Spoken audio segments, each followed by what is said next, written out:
SLBC రివ్యూకు సంబంధించిన updates చూస్తున్నాం. ఇటు ఎస్ఎల్బీసీలో రెస్క్యూ ఆపరేషన్ పై disaster management special CS review చేశారు. అధికారులు రెస్క్యూ టీమ్స్ ను అడిగి డీటెయిల్స్ ను తెలుసుకున్నారు. టీబీఎం కట్టింగ్ లో దక్షిణ మధ్య రైల్వే సిబ్బంది పాల్గొంటున్నట్లుగా చెప్పారు అధికారులు. కట్ చేసిన మిషన్ భాగాలను లోకో ట్రైన్ ద్వారా బయటకు తీసుకువస్తున్నట్లుగా వివరించారు.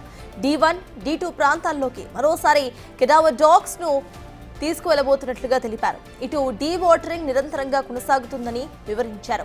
సహాయక చర్యల్లో army, Singareni mines, NDRF, rat miners, Hydraa teams పాల్గొంటున్నట్లుగా తెలిపారు.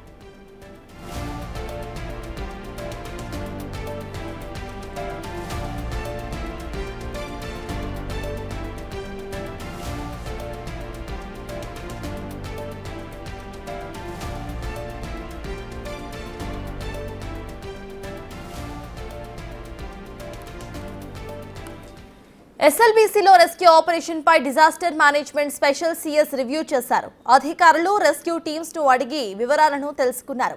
టీబీఎం కట్టింగ్ లో దక్షిణ మధ్య రైల్వే సిబ్బంది పాల్గొంటున్నట్లుగా చెప్పారు అధికారులు. ఇక కట్ చేసిన మిషన్ భాగాలను లోకో ట్రైన్ ద్వారా బయటకు తీసుకువస్తున్నట్లుగా తెలిపారు. D1, D2 ప్రాంతాల్లోకి మరోసారి కెడావర్ డాగ్స్ ను తీసుకువెళ్తున్నట్టుగా చెప్పారు. ఇటు డీ వాటరింగ్ నిరంతరంగా కొనసాగుతుందని వివరించారు. సహాయక చర్యల్లో army, Singareni mines, NDRF, rat miners, Hydraa teams పాల్గొంటున్నట్లుగా తెలిపారు అధికారులు. ఈ రివ్యూకు సంబంధించిన అప్డేట్స్ ను మా ప్రతినిధి శంకర్ అందిస్తారు. శంకర్, చెప్పండి, ఈ రివ్యూను ఎలా చూడాలంటారు? అప్డేట్స్ ఏంటి?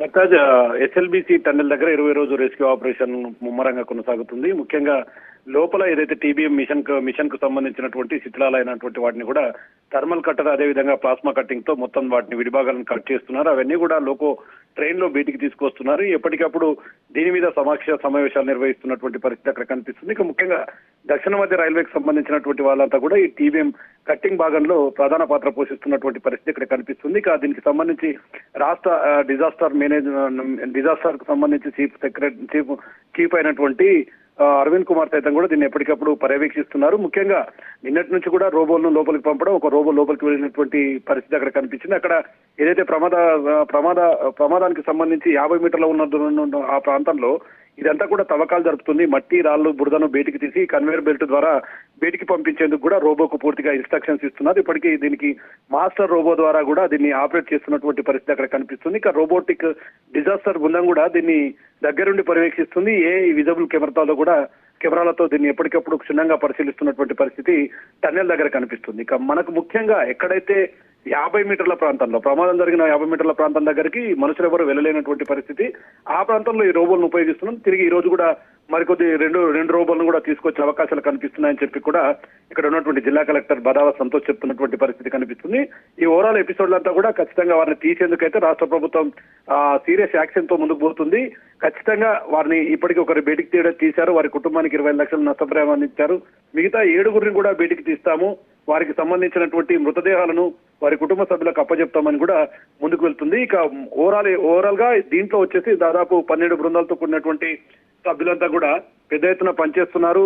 ఒకవైపు ఎన్జీఆర్ఐ కావచ్చు, సిస్మాలజీ బృందం కావచ్చు, ఎన్డీఆర్ఎఫ్, అదేవిధంగా ఎస్డీఆర్ఎఫ్, ఈ బృందాలతో పాటు జియాలజిస్టులు కూడా ఎక్కడైతే ప్రమాదం జరిగిందో దానికి 400 మీటర్ల పైన కూడా లోపల భూమి పొరలు ఏదైనా భూ ప్రకంపనలు వస్తాయనేది కూడా క్లియర్ కట్ గా చూస్తున్నారు. మరోవైపు క్యాడవర్ డాగ్స్ కూడా ఇప్పటికే గుర్తించినటువంటి D1, D2 ప్రాంతాల్లో D2లో కూడా గుర్ప్రీత్ సింగ్ మృతదేహం లభించడం, D1 లో తవ్వకాలు కొనసాగుతుంది. ఇక D1, D2కు మధ్యలో ఉన్నటువంటి 20 మీటర్ల దూరం, అంటే ఈ మీటర్లోనే ఎక్కువగా వీరంతా ఒకే దాకా ఉండొచ్చు అని చెప్పి కూడా అంచనా వేస్తున్నారు. కాబట్టి అక్కడ కూడా తవ్వకాలు జరుగుతున్నాయి.